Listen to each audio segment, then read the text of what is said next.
ಆತ್ಮೀಯ ವಿದ್ಯಾರ್ಥಿಗಳೇ, Kannada class room ಚಾನಲ್ಗೆ ಸ್ವಾಗತ. ಇವತ್ತಿನ ವಿಡಿಯೋದಲ್ಲಿ ನಾವು 8ನೇ ತರಗತಿ ಗಣಿತ ಅಧ್ಯಾಯ 4 ಚತುರ್ಭುಜಗಳು. ಈ ಅಧ್ಯಾಯದಲ್ಲಿ ಬರುವಂತಹ ವಿಷಯ ಪುಟ ಸಂಖ್ಯೆ 111ರಲ್ಲಿ ಇರುವಂತದ್ದು ಟ್ರಾಪಿಜ್ಯ. ಟ್ರಾಪಿಜ್ಯ ಅಂದ್ರೆ ಏನು ಅಂತ ಅರ್ಥ ಮಾಡಿಕೊಳ್ಳುವ. ನಾವು ಹಿಂದಿನ ವಿಡಿಯೋದಲ್ಲಿ ಸಮಾಂತರ ಚತುರ್ಭುಜದ ಬಗ್ಗೆ ಕಲ್ತಿದ್ದೇವೆ. ಸಮಾಂತರ ಚತುರ್ಭುಜದಲ್ಲಿ ಯಾವಾಗಲೂ ಕೂಡ ನೀವು ನೋಡಿರ್ಬೋದು, ಅಭಿಮುಖ ಬಾಹುಗಳು ಸಮಾಂತರವಾಗಿರ್ತದೆ, ಹಾಗೆ ಸಮವಾಗಿರ್ತದೆ ಅಂತ ನೋಡಿದ್ದೇವೆ. ಇದೇ ಸಮಾಂತರ ಚತುರ್ಭುಜದಲ್ಲಿ ಕೆಲವೊಂದು ಬದಲಾವಣೆಗಳನ್ನ ಮಾಡಿದ್ರೆ ನಮ್ಗೆ ಸಿಗುವಂತ ಆಕೃತಿ ಏನಾಗಿದೆ ಅದನ್ನ ನಾವು ಟ್ರಾಪಿಜ್ಯ ಅಂತ ಹೇಳ್ತೇವೆ. ಅಂದ್ರೆ ಟ್ರಾಪಿಜ್ಯದಲ್ಲಿ ಕನಿಷ್ಠವಾಗಿ ಒಂದು ಜೊತೆ ಸಮಾಂತರ ಅಭಿಮುಖ ಬಾಹುಗಳು ಇರ್ತದೆ. ಇಲ್ಲಿ ನೀವು ಚಿತ್ರವನ್ನ ಕಾಣಬಹುದು. PQRS ಎನ್ನುವಂಥದ್ದು ಒಂದು ಟ್ರಾಪಿಜ್ಯವಾಗಿದೆ. ಇಲ್ಲಿ PQ ಸಮಾನಾಂತರ SR ಆಗಿದೆ. ಅಂದ್ರೆ ಒಂದು ಜೊತೆ ಬಾಹು ಇಲ್ಲಿ ಸಮಾಂತರವಾಗಿದೆ. PS ಮತ್ತೆ QR ಗಳು ಸಮಾಂತರವಾಗಿಲ್ಲ, PQ ಮತ್ತೆ SR ಗಳು ಸಮಾಂತರವಾಗಿದೆ. ಈ ರೀತಿ ಇರುವಂತ ಆಕೃತಿಯನ್ನ ನಾವು ಟ್ರಾಪಿಜ್ಯ ಅಂತ ಹೇಳ್ತೇವೆ. ನಂತರ ಟ್ರಾಪಿಜ್ಯವನ್ನ ರಚಿಸಿ ಪಾದ ಕೋನಗಳನ್ನ ಅಳೆಯಿರಿ ಅಂತ ಕೇಳಿದ್ದಾರೆ.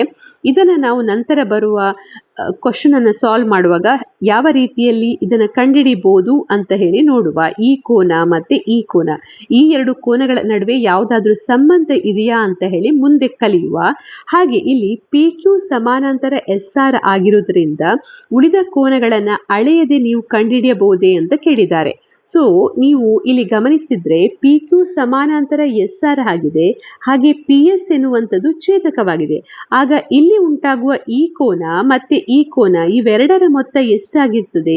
180 ಡಿಗ್ರಿ ಆಗಿರ್ತದೆ.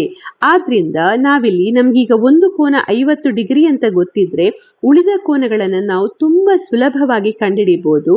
ಈಗ ಈ ಕೋನ 50 ಡಿಗ್ರಿ ಆದ್ರೆ 180 ಮೈನಸ್ 50 ಡಿಗ್ರಿ ಅಂತ ಮಾಡಿದ್ರೆ ಇಲ್ಲಿರುವಂತ ಈ ಕೋನವು 130 ಡಿಗ್ರಿ ಅಂತ ಸಿಗ್ತದೆ. ಅದೇ ರೀತಿ ನೀವಿಲ್ಲಿ ಗಮನಿಸಿದ್ರೆ ಇಲ್ಲಿ PQ ಇದೆ, ಇಲ್ಲಿ SR ಇದೆ. ಇದಕ್ಕೆ ಛೇದಕ ಯಾವುದಾಗಿದೆ? QR ಎನ್ನುವಂಥದ್ದು ಇದರ ಛೇದಕವಾಗಿದೆ. ಇದೇ ಗುಣವನ್ನ ಉಪಯೋಗಿಸಿ ನೀವು ಉಳಿದ ಕೋನಗಳನ್ನ ಇಲ್ಲಿ ಸುಲಭವಾಗಿ ಕಂಡುಹಿಡಿಬಹುದು. ನಂತರ ನೀವಿಲ್ಲಿ ಟ್ರಾಪಿಜ್ಯದ ಒಂದು ಗುಣಲಕ್ಷಣವನ್ನ ಕೊಟ್ಟಿದ್ದಾರೆ. ಕೋನ S+P 180 ಡಿಗ್ರಿ ಮತ್ತೆ ಕೋನ R+Q 180 ಡಿಗ್ರಿ. ಈ ಸಂಗತಿಗಳನ್ನು ಉಪಯೋಗಿಸಿಕೊಂಡು ಉಳಿದ ಕೋನಗಳನ್ನ ಸುಲಭವಾಗಿ ಕಂಡುಹಿಡಿಯಬಹುದೇ? ಅವುಗಳನ್ನ ಕಂಡುಕೊಂಡ ನಂತರ ನಿಮ್ಮ ಉತ್ತರವನ್ನ ಪರಿಶೀಲಿಸಿ ಅಂತ ಹೇಳಿದ್ದಾರೆ. ಸೊ ಇಲ್ಲಿ ನೀವು ಕೋನ S+P, ಕೋನ S ಹಾಗೆ ಕೋನ P ಎಷ್ಟಾಗಿದೆ? 180 ಡಿಗ್ರಿ ಆಗಿದೆ. ಹಾಗೆ ಕೋನ R ಪ್ಲಸ್ ಕೋನ Q ಎಷ್ಟಾಗಿರ್ತದೆ? 180 ಡಿಗ್ರಿ ಆಗಿರ್ತದೆ. ಸೊ ಈಗಾಗಲೇ ನಾನು ಹೇಳಿರುವಂತ ಗುಣ ಅಂದ್ರೆ PQ ಸಮಾನಾಂತರ SR ಆಗಿರೋದ್ರಿಂದ ನಾವು ಈ ಗುಣವನ್ನ ಉಪಯೋಗಿಸಿ ಉಳಿದ ಕೋನಗಳನ್ನ ಕಂಡುಹಿಡಿಯಲಿಕ್ಕೆ ಸಾಧ್ಯ ಇರ್ತದೆ. ಹಾಗೆ ಈ ಟ್ರಾಪಿಜ್ಯದಲ್ಲಿ ಸಮಾಂತರವಲ್ಲದ ಬಾಹುಗಳು ಒಂದೇ ಉದ್ದವನ್ನ ಹೊಂದಿದ್ರೆ ಆಗ ಅದನ್ನ ನಾವು ಸಮದ್ವಿಬಾಹು ಟ್ರಾಪಿಜ್ಯ ಅಂತ ಹೇಳ್ತೇವೆ. ಸೊ ಟ್ರಾಪಿಜ್ಯದಲ್ಲಿ ಇರುವಂತ ಇನ್ನೊಂದು ವಿಧ ಅಂದ್ರೆ ಈ ರೀತಿಯಲ್ಲಿ ಒಂದು ಟ್ರಾಪಿಜ್ಯ ಇದ್ರೆ ಇಲ್ಲಿ ಈಗ ನೀವು ಗಮನಿಸಬಹುದು, ಇಲ್ಲಿ ಇರುವಂತ ಬಾವು ಸಮಾಂತರವಲ್ಲದ ಬಾವು ಅಂದ್ರೆ ಯಾವ ಬಾವು? ಈಗ ABCD ಅಂತ ಇದನ್ನ ಹೆಸರಿಸಿದ್ರೆ ಸಮಾಂತರವಾಗಿರದೇ ಇರುವಂತ ಬಾವು ಯಾವುದು? ಇಲ್ಲಿ AD ಎನ್ನುವಂತ ಬಾವು ಹಾಗೆ BC ಎನ್ನುವಂತ ಬಾವು ಸಮಾಂತರವಾಗಿಲ್ಲ. ಈಗ ಇವುಗಳ ಅಳತೆ ಒಂದೇ ರೀತಿಯಾಗಿದ್ರೆ ಇದು ಈಗ 5 ಸೆಂಟಿಮೀಟರ್ ಇದೆ, ಇದು ಕೂಡ 5 ಸೆಂಟಿಮೀಟರ್ ಇದ್ರೆ ಆಗ ಆ ಟ್ರಾಪಿಜ್ಯವನ್ನ ನಾವು ಏನಂತ ಹೇಳ್ತೇವೆ? ಸಮದ್ವಿಬಾಹು ಟ್ರಾಪಿಜ್ಯ ಅಂತ ಹೇಳ್ತೇವೆ. ನೀವು ಸಮದ್ವಿಬಾಹು ತ್ರಿಭುಜಗಳನ್ನ ಕಲ್ತಿರ್ತೀರಾ. ಸಮದ್ವಿಬಾಹು ತ್ರಿಭುಜದಲ್ಲಿ ಎರಡು ಬಾಹುಗಳು ಸಮವಾಗಿರ್ತದೆ, ಹಾಗೆ ಇಲ್ಲಿ ಕೂಡ ಎರಡು ಬಾಹುಗಳು ಸಮವಾಗಿದ್ರೆ ಅದನ್ನ ನಾವು ಸಮದ್ವಿಬಾಹು ಟ್ರಾಪಿಜ್ಯ ಅಂತ ಹೇಳ್ತೇವೆ. ಹಾಗೆ ಈ ಸಮದ್ವಿಬಾಹು ಟ್ರಾಪಿಜ್ಯವನ್ನ ಯಾವ ರೀತಿಯಲ್ಲಿ ರಚಿಸಬಹುದು ಅಂತ ಹೇಳಿ ಇಲ್ಲಿ ಕೊಟ್ಟಿದ್ದಾರೆ. ಸೊ ಮೊದಲಿಗೆ ನೀವೇನ್ ಮಾಡ್ಬೇಕು? ಒಂದು ಗೆರೆಯನ್ನ ಎಳೆಯಬೇಕು ಈ ರೀತಿಯಲ್ಲಿ UV ಅನ್ನ. ನಂತರ ಇದಕ್ಕೆ ಸಮಾನಾಂತರವಾಗಿ ಇನ್ನೊಂದು ಗೆರೆಯನ್ನ ಎಳಿಬೇಕು. ನಂತರ ಒಂದು ಅಳತೆಯನ್ನು ತೆಗೆದುಕೊಳ್ಬೇಕು. ಈಗ 5 ಸೆಂಟಿಮೀಟರ್ ಅಂದ್ರೆ ಇಲ್ಲಿ ಕೈವಾರವನ್ನ ಇಟ್ಟು 5 ಸೆಂಟಿಮೀಟರ್ ಇರುವಂತ ಕಂಸವನ್ನ ಎಳಿಬೇಕು, ಆರ್ಕನ ಎಳಿಬೇಕು. ಹಾಗೆ ಇಲ್ಲಿ ಕೈವಾರವನ್ನ ಇಟ್ಟು 5 ಸೆಂಟಿಮೀಟರ್ ಇರುವಂತ ಆರ್ಕನ ಎಳಿಬೇಕು. ಆಮೇಲೆ ಇದೆರಡನ್ನ ಜಾಯಿನ್ ಮಾಡಿದಾಗ ನಿಮ್ಗೆ ಇಲ್ಲಿ ಸಿಗುವಂತ ಆಕೃತಿ ಏನಿದೆ ಅದು ಟ್ರಾಪಿಜ್ಯವಾಗಿದೆ. ಅದು ಸಮದ್ವಿಬಾಹು ಟ್ರಾಪಿಜ್ಯವಾಗಿದೆ. ಯಾಕೆ ಸಮದ್ವಿಬಾಹು ಟ್ರಾಪಿಜ್ಯ ಅಂದ್ರೆ ಇಲ್ಲಿರುವಂತ ಈ ಬಾವು ಹಾಗೆ ಈ ಬಾವು ಇವುಗಳ ಅಳತೆ ಒಂದೇ ರೀತಿಯಾಗಿದೆ. ಸೊ ಈ ರೀತಿಯಲ್ಲಿ ನೀವು ತ್ರಾಪಿಜ್ಯವನ್ನು ರಚಿಸಬಹುದು. ಉಳಿದ ಕೋನಗಳನ್ನು ಅಳೆಯದೇ ನೀವು ಕಂಡುಹಿಡಿಯಬಲ್ಲಿರಾ ಅಂತ ಕೇಳಿ. ಇಲ್ಲಿ ನಿಮಗೆ ಒಂದು ಕೋನ ಗೊತ್ತಿದ್ರೆ ನಾವು ಉಳಿದ ಕೋನಗಳನ್ನು ಕಂಡುಹಿಡಿತಾ ಹೋಗ್ಬೋದು. ಯಾಕೆಂದ್ರೆ ಇಲ್ಲಿ ನೀವು ಗಮನಿಸಬಹುದು, ಮೇಲೆ ನಾನು ಹೇಳಿದ ಹಾಗೆ ಇದೊಂದು ಸಮಾಂತರವಾಗಿರುವಂತ ರೇಖೆಯಾಗಿದೆ XW. ಹಾಗೆ UV ಎನ್ನುವಂಥದ್ದು ಸಮಾಂತರವಾಗಿರುವಂತ ರೇಖೆಯಾಗಿದೆ. ಹಾಗೆ ಇಲ್ಲಿ XU ಎನ್ನುವಂಥದ್ದು ಛೇದಕವಾಗಿದೆ. ಆದ್ರಿಂದ ಛೇದಕದಲ್ಲಿ ಉಂಟಾಗುವಂತ ಈ ಪಾರ್ಶ್ವ ಕೋನಗಳು ಏನಾಗಿರ್ತದೆ, ಇವುಗಳ ಮೊತ್ತ 180 ಡಿಗ್ರಿ ಆಗಿರ್ತದೆ. ಸೊ ನಿಮ್ಗೆ ಯಾವ್ದಾದ್ರೂ ಒಂದು ಕೋನ ಗೊತ್ತಿದ್ರೆ ನೀವು ಉಳಿದ ಕೋನಗಳನ್ನ ಕಂಡುಹಿಡಿತಾ ಹೋಗ್ಬೋದು. ನಂತರ ಇಲ್ಲಿ ಸಮಬಾಹುಗಳಿಗೆ ಅಭಿಮುಖವಾದ ಕೋನಗಳು U ಮತ್ತೆ V ಸಹ ಸಮವಾಗಿದೆಯಾ ಅಂತ ನಾವಿಲ್ಲಿ ಪ್ರೂವ್ ಮಾಡ್ತೇವೆ ಈಗ. ಸೊ ಇಲ್ಲಿ ಅಂದ್ರೆ ಈ ಕೋನ ಮತ್ತೆ ಈ ಕೋನ, ಈ ಎರಡು ಕೋನಗಳ ನಡುವೆ ಇರುವಂತ ಸಂಬಂಧ ಏನು, ಈ ಎರಡು ಕೋನಗಳು ಸಮವಾಗಿದೆಯಾ ಅಂತ ನಾವೀಗ ಕಂಡುಹಿಡಿಬೇಕು. ಇದನ್ನ ಕಂಡುಹಿಡಿಲಿಕ್ಕೋಸ್ಕರ ನಾವೇನ್ ಮಾಡ್ಬೇಕಂದ್ರೆ, ಇಲ್ಲಿ ನಾವು ಎಳೆದಿರುವಂತ ಈ ತ್ರಾಪಿಜ್ಯ ಏನಿದೆ ಇದಕ್ಕೆ ಲಂಬ ರೇಖೆಗಳನ್ನ ಎಳಿಬೇಕು. ಈ ರೀತಿಯಲ್ಲಿ ನೀವು ಕಾಣಬಹುದು. ಸೊ ಈ ರೀತಿಯಲ್ಲಿ ಒಂದು ಲಂಬವಾಗಿರುವಂತ ರೇಖೆಯನ್ನ ಎಳೆದಿದ್ದಾರೆ. ಹಾಗೆ ಇಲ್ಲಿ W ಇಂದ ಕೂಡ ಒಂದು ಲಂಬವಾಗಿರುವಂತ ರೇಖೆಯನ್ನ ಎಳೆದಿದ್ದಾರೆ. ಸೊ ಇದು ಲಂಬ ರೇಖೆ ಆಗಿರೋದ್ರಿಂದ ಇಲ್ಲಿ ಉಂಟಾಗುವಂತ ಕೋನ ಎಷ್ಟಾಗಿರ್ತದೆ, ಇದು 90 ಡಿಗ್ರಿ ಆಗಿರ್ತದೆ. ಹಾಗೆ ಇಲ್ಲಿ ಉಂಟಾಗಿರುವಂತ ಈ ಕೋನ ಕೂಡ ಎಷ್ಟಾಗಿರ್ತದೆ, ಇದು ಕೂಡ 90 ಡಿಗ್ರಿ ಆಗಿರ್ತದೆ. ನಂತರ ನಾವೀಗ ಇಲ್ಲಿ ನೀವು ಗಮನಿಸಿರ್ಬೋದು, XW ಸಮಾನಾಂತರ UV ಆಗಿರೋದ್ರಿಂದ ಇಲ್ಲಿ ಉಂಟಾಗುವಂತ ಕೋನ A, ಈ ಕೋನ ಏನಿದೆ ಈ ಕೋನ ಏನಾಗಿರ್ತದೆ, ಈ ಕೋನ ಈಗ 180 ಡಿಗ್ರಿ ಮೈನಸ್ ಕೋನ XYZ ಆಗಿರ್ತದೆ. ಕೋನ XYZ 90 ಡಿಗ್ರಿ ಆಗಿದೆ. So 90 degree. ಹಾಗೆ ಈ ಕೋನವು A, ಇದನ್ನ ನಾವು A ಅಂತ ಹೆಸರಿಸುವ. ಸೊ ಕೋನ A is equal to 180 degree minus XYZ ಅಂದ್ರೆ 180 ಡಿಗ್ರಿ ಮೈನಸ್ 90 ಡಿಗ್ರಿ ಅಂದ್ರೆ ಈ ಕೋನ ಕೂಡ ಎಷ್ಟಾಗಿರ್ತದೆ, ಇದು ಕೂಡ 90 ಡಿಗ್ರಿ ಆಗಿರ್ತದೆ. ಹಾಗೆ ಅದೇ ರೀತಿಯಲ್ಲಿ ನೀವು ಇಲ್ಲಿ ನಿಮ್ಗೆ ಈ ಕೋನ 90 ಡಿಗ್ರಿ ಅಂತ ಗೊತ್ತಿರೋದ್ರಿಂದ ಇಲ್ಲಿ ಇದು ಛೇದಕವಾಗ್ತದೆ. ಇಲ್ಲಿ XW ಸಮಾನಾಂತರ YZ ಆಗಿರೋದ್ರಿಂದ ಇಲ್ಲಿ ಇರುವಂತ ಈ ಗೆರೆಯು WZ ಗೆರೆಯು ಛೇದಕವಾಗಿದೆ. ಈ ರೀತಿ ಇದೆ, ಇದು ಛೇದಕವಾಗಿದೆ. ಹಾಗಾಗಿ ಈ ಕೋನ ಮತ್ತೆ ಈ ಕೋನ ಒಟ್ಟಾಗಿ 180 ಡಿಗ್ರಿ ಇರ್ತದೆ. ಸೊ ಇದು ಈಗ 90 ಡಿಗ್ರಿ ಅಂತ ಗೊತ್ತಿದೆ. ಅಂದ್ರೆ ಈ ಕೋನ ಕೂಡ ಏನು 90 ಡಿಗ್ರಿ ಆಗಿದೆ ಅಂತ ನಾವಿಲ್ಲಿ ಹೇಳ್ಬೋದು. ಸೊ ನೀವಿಲ್ಲಿ ಗಮನಿಸಿದ್ರೆ ಇದೊಂದು ಯಾವ ರೀತಿಯ ಆಕೃತಿಯಾಗಿದೆ ಅಥವಾ ನಿಮ್ಗೆ ಯಾವ ರೀತಿಯ ಆಕೃತಿಯಲ್ಲಿ ಸಿಗ್ತಾ ಇದೆ. ಇಲ್ಲಿರುವಂತ ಎಲ್ಲಾ ಕೋನಗಳು 90 ಡಿಗ್ರಿ ಆಗಿದೆ. ಇಲ್ಲಿ XWU XWUZ ಎನ್ನುವಂತ ಆಕೃತಿ, XWZ YZ ಎನ್ನುವಂತ ಆಕೃತಿ ಯಾವ ರೀತಿಯ ಚತುರ್ಭುಜವಾಗಿದೆ ಅಂತ ನೀವು ಹೇಳ್ತೀರಾ. ಇದೊಂದು ಆಯತವಾಗಿದೆ ಅಂತ ನಾವು ಹೇಳ್ಬೋದು. ಯಾಕೆಂದ್ರೆ ಇಲ್ಲಿರುವಂತ ಎಲ್ಲಾ ಕೋನಗಳು 90 ಡಿಗ್ರಿ ಆಗಿದೆ. ಹಾಗೆ ಇಲ್ಲಿ ಇರುವಂತ ಅಭಿಮುಖ ಬಾಹುಗಳು ಏನಾಗಿದೆ, ಅವುಗಳು ಕೂಡ ಸಮವಾಗಿದೆ. ಈ ಬಾಹು ಇದಕ್ಕೆ ಸಮವಾಗಿದೆ.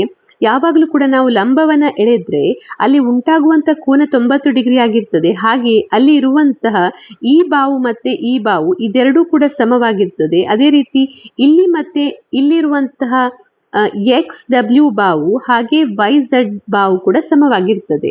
ಆದ್ರಿಂದ ಅಭಿಮುಖ ಬಾಹುಗಳು ಸಮವಾಗಿದೆ, ಕೋನಗಳು 90 ಡಿಗ್ರಿ ಅಂದ್ರೆ XWZ ಬೈ ಒಂದು ಆಯತ ಅಂತ ನಾವಿಲ್ಲಿ ಹೇಳ್ಬೋದು. ನಂತರ ನಾವಿಲ್ಲಿ ಪ್ರೂವ್ ಮಾಡ್ಲಿಕ್ಕೆ ಇರುವಂತದ್ದು ಎರಡು ತ್ರಿಭುಜಗಳು ಸರ್ವಸಮ ತ್ರಿಭುಜಗಳಾಗಿವೆಯಾ ಅಂತ ನಾವಿಲ್ಲಿ ಪ್ರೂವ್ ಮಾಡಬೇಕು. ಅಂದ್ರೆ ಯಾವ ತ್ರಿಭುಜಗಳು, ತ್ರಿಭುಜ UXY ಮತ್ತೆ ತ್ರಿಭುಜ VWZ ಎರಡು ತ್ರಿಭುಜಗಳನ್ನ ತೆಗೆದುಕೊಂಡು ಈ ತ್ರಿಭುಜಗಳು ಸರ್ವಸಮ ತ್ರಿಭುಜಗಳಾಗಿದೆಯಾ ಅಂತ ನಾವಿಲ್ಲಿ ಪ್ರೂವ್ ಮಾಡುವ. ಸೊ ಮೊದಲಿಗೆ ಎರಡು ತ್ರಿಭುಜಗಳನ್ನ ತೆಗೆದುಕೊಳ್ತಾ ಇದ್ದೇನೆ. ಯಾವುದೆಲ್ಲ ತ್ರಿಭುಜ, ಸೊ ತ್ರಿಭುಜ UXY ಮತ್ತು ತ್ರಿಭುಜ VWZ. ಸೊ ಇಲ್ಲಿ ನಾವು ಸಮವಾಗಿರುವಂತ ಭಾಗಗಳನ್ನ ಗುರುತಿಸ್ತಾ ಹೋಗ್ಬೇಕು. ಸೊ ನೀವು ಎರಡು ತ್ರಿಭುಜಗಳನ್ನ ಇಲ್ಲಿ ಕನ್ಸಿಡರ್ ಮಾಡಿ. ಮೊದಲಿಗೆ ತ್ರಿಭುಜ UXY ಅಂತ ಹೇಳಿದ್ರೆ ಈ ತ್ರಿಭುಜವನ್ನ ತೆಗೆದುಕೊಳ್ಬೇಕು. ನೆಕ್ಸ್ಟ್ ತ್ರಿಭುಜ VWZ. ಸೊ VWZ ಅಂದ್ರೆ ಈ ತ್ರಿಭುಜವನ್ನ ತೆಗೆದುಕೊಳ್ಬೇಕು. ಇಲ್ಲಿರುವಂತ ಸಮಭಾಗುಗಳನ್ನ ಬರೀತಾ ಹೋಗ್ಬೇಕು. ಸೊ ಮೊದಲಿಗೆ ನಾನಿಲ್ಲಿ XU ಅಂತ ಹೇಳಿದ್ರೆ ಯಾವ ಭಾಗ, ಈ ಭಾಗ XU ಯಾವುದಕ್ಕೆ ಸಮವಾಗಿದೆ, ಇದಕ್ಕೆ ಸಮವಾಗಿದೆ. ಇವೆರಡು ಕೂಡ ಸಮವಾಗಿದೆ ಅಂತ ನಾವಿಲ್ಲಿ ನೋಡಿದ್ದೇವೆ. ಯಾಕೆಂದ್ರೆ ಇದೊಂದು ಏನಾಗಿದೆ, ಸಮದ್ವಿಬಾಹು ತ್ರಾಪಿಜ್ಯವಾಗಿದೆ. ಹಾಗಾಗಿ ಸಮದ್ವಿಬಾಹು ತ್ರಾಪಿಜ್ಯದಲ್ಲಿ ಏನಾಗಿರ್ತದೆ, ಸಮಾಂತರವಲ್ಲದ ಬಾಹುಗಳು ಸಮವಾಗಿರ್ತದೆ. ಹಾಗಾಗಿ ನಾವು ಹೇಳ್ಬೋದು ಇಲ್ಲಿ X U is equal to WV ಅಂತ ಹೇಳ್ಬೋದು. ಸೊ ಇದಕ್ಕೆ ಕಾರಣ ಏನಂದ್ರೆ ನೀವು ಬರಿಬೇಕು ಸಮದ್ವಿಬಾಹು ತ್ರಾಪಿಜ್ಯದ ಬಾಹುಗಳು ಅಂತ ಬರಿಬೇಕು. ಸೊ ಸಮದ್ವಿಬಾಹು ತ್ರಾಪಿಜ್ಯದ ಬಾಹುಗಳು, ಹಾಗಾಗಿ ಇವುಗಳು ಸಮವಾಗಿರ್ತದೆ. ನೆಕ್ಸ್ಟ್ ಯಾವುದನ್ನ ನಾವು ಸಮವಾಗಿದೆ ಅಂತ ಹೇಳ್ಬೋದು, ಇಲ್ಲಿ ಈಗ ನಾವು ನೋಡಿದ್ದೇವೆ XWYZ ಎನ್ನುವಂಥದ್ದು ಒಂದು ಆಯತ. ಹಾಗೆ ಆಯತದ ಅಭಿಮುಖ ಬಾಹುಗಳು ಏನಾಗಿರ್ತವೆ, ಸಮವಾಗಿರ್ತದೆ. ಅಂದ್ರೆ ಈ ಬಾಹು ಯಾವುದಕ್ಕೆ ಸಮವಾಗಿದೆ, ಇದಕ್ಕೆ ಸಮವಾಗಿದೆ. ಆದ್ರಿಂದ ನಾವಿಲ್ಲಿ ಅದನ್ನ ಬರೀಬಹುದು. Next XY is equal to ಏನಾಗಿದೆ, WZ ಆಗಿದೆ. ಇದಕ್ಕೆ ಕಾರಣ ಏನಂದ್ರೆ ಆಯತದ ಬಾಹುಗಳು ಅಂತ. ಯಾಕೆಂದ್ರೆ ನಾವು ಇಲ್ಲಿ ಆಯತ ಅಂತ ಪ್ರೂವ್ ಮಾಡಿದ್ದೇವೆ XWYZ ಅನ್ನ, ಹಾಗಾಗಿ ಆಯತದ ಬಾಹುಗಳು ಸಮವಾಗಿರ್ತದೆ. ಆಮೇಲೆ ಒಂದು ಕೋನವನ್ನ ತೆಗೆದುಕೊಳ್ಳಿ. ಈಗ ಕೋನ ಇಲ್ಲಿರುವಂತ ಕೋನ, ಈ ಕೋನ Y ಅನ್ನ ನೋಡಿದ್ರೆ, XYU ಅನ್ನ ನೋಡಿದ್ರೆ, ಇದು ಈ ಬದಿಯಲ್ಲಿ 90 ಡಿಗ್ರಿ ಆಗಿರೋದ್ರಿಂದ ಈ ಬದಿಯಲ್ಲೂ ಕೂಡ ಏನಾಗಿರ್ತದೆ, ಇದು ಕೂಡ 90 ಡಿಗ್ರಿ ಆಗಿರ್ತದೆ. ಇಲ್ಲಿ ಈ ಕೋನ 90 ಡಿಗ್ರಿ ಆಗಿರೋದ್ರಿಂದ ಈ ಕೋನ ಕೂಡ 90 ಡಿಗ್ರಿ ಆಗಿರ್ತದೆ. ಹಾಗಾಗಿ ನಾವಿಲ್ಲಿ ಹೇಳ್ಬೋದು ಕೋನ XYU ಎಷ್ಟಾಗಿದೆ, ಇಸ್ ಈಕ್ವಲ್ ಟು ಕೋನ WZV, ಯಾಕೆಂದ್ರೆ ಇದು 90 ಡಿಗ್ರಿ ಆಗಿದೆ. ಸೊ ಈಗ ನಾವು ಏನನ್ನೆಲ್ಲ ಪ್ರೂವ್ ಮಾಡಿದ್ದೇವೆ, ನೀವಿಲ್ಲಿ ನೋಡ್ಬೋದು. ನಾವಿಲ್ಲಿ 2 ಬಾಹುಗಳು ಸಮ ಅಂತ ತೋರಿಸಿದ್ದೇವೆ, ಹಾಗೆ ಒಂದು ಕೋನ ಸಮ ಅಂತ ತೋರಿಸಿದ್ದೇವೆ. ಅಂದ್ರೆ ನಾವೀಗ ಇಲ್ಲಿ RHS ಈ ಸರ್ವಸಮತೆ ನಿಯಮವನ್ನ ಉಪಯೋಗಿಸಬಹುದು. ಅಂದ್ರೆ ಇಲ್ಲಿ ಲಂಬಕೋನ ತ್ರಿಭುಜ, ಲಂಬಕೋನ ವಿಕರ್ಣ ಮತ್ತೆ ಬಾಹು, ಲಂಬಕೋನ ವಿಕರ್ಣ ಮತ್ತೆ ಬಾಹು ಈ ಸರ್ವಸಮತೆ ನಿಯಮದ ಪ್ರಕಾರ ಇಲ್ಲೀಗ ಇದು ಒಂದು ಏನಾಗಿದೆ, ಲಂಬಕೋನವಾಗಿದೆ.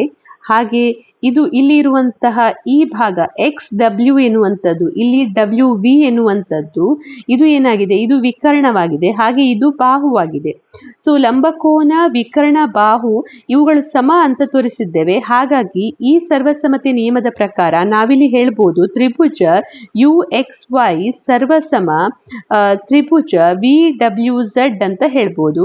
ಇದಕ್ಕೆ ನೀವು ರೀಸನ್ ಆಗಿ ಬರೀಬಹುದು ಲಂಬಕೋನ ವಿಕರ್ಣ ಬಾಹು ಸರ್ವಸಮತೆ ನಿಯಮ ಅಥವಾ RHS ಸರ್ವಸಮತೆ ನಿಯಮ ಅಂತ ಬರೀಬಹುದು.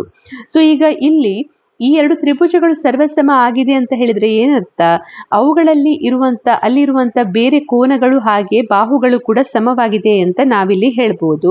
ಹಾಗಾಗಿ ನಾವಿಲ್ಲಿ ಕೋನ U ಎನ್ನುವಂಥದ್ದು, ಈ ಕೋನ U ಎನ್ನುವಂಥದ್ದು ಯಾವುದಕ್ಕೆ ಸಮವಾಗಿದೆ ಅಂತ ಹೇಳ್ಬೋದು, ಕೋನ ವಿಗೆ ಸಮವಾಗಿದೆ ಅಂತ ಹೇಳ್ಬೋದು. ಸೊ ಆದ್ರಿಂದ ಇಲ್ಲಿ ನೀವು ಬರೀಬಹುದು ಕೋನ U ಇಸ್ ಈಕ್ವಲ್ ಟು ಕೋನ V. ಇಲ್ಲಿ ಕಾರಣ ಏನಂದ್ರೆ, ಕಾರಣ CPCT ಅಥವಾ ಸರ್ವಸಮ ತ್ರಿಭುಜಗಳ ಅನುರೂಪ ಭಾಗಗಳು. ಸೊ ಹೀಗಾಗಿ ಕೋನ U ಇಸ್ ಈಕ್ವಲ್ ಟು ಕೋನ V ಆಗಿದೆ ಅಂತ ನಾವಿಲ್ಲಿ ತೋರಿಸಿದ್ದೇವೆ. ಸೊ ಇದು ತ್ರಾಪಿಜ್ಯದ ಒಂದು ಗುಣ ಕೂಡ ಆಗಿದೆ. ನೀವಿಲ್ಲಿ ನೋಡಬಹುದು ಸಮದ್ವಿಬಾಹು ತ್ರಾಪಿಜ್ಯದಲ್ಲಿ ಸಮಬಾಹುಗಳಿಗೆ ಅಭಿಮುಖವಾದ ಕೋನಗಳು ಸಮವಾಗಿರ್ತದೆ. ಅಂದ್ರೆ ಕೋನ U ಇಸ್ ಈಕ್ವಲ್ ಟು ಕೋನ V ಆಗಿರ್ತದೆ. ಇದು ಸಮದ್ವಿಬಾಹು ತ್ರಾಪಿಜ್ಯದ ಗುಣಲಕ್ಷಣವಾಗಿದೆ.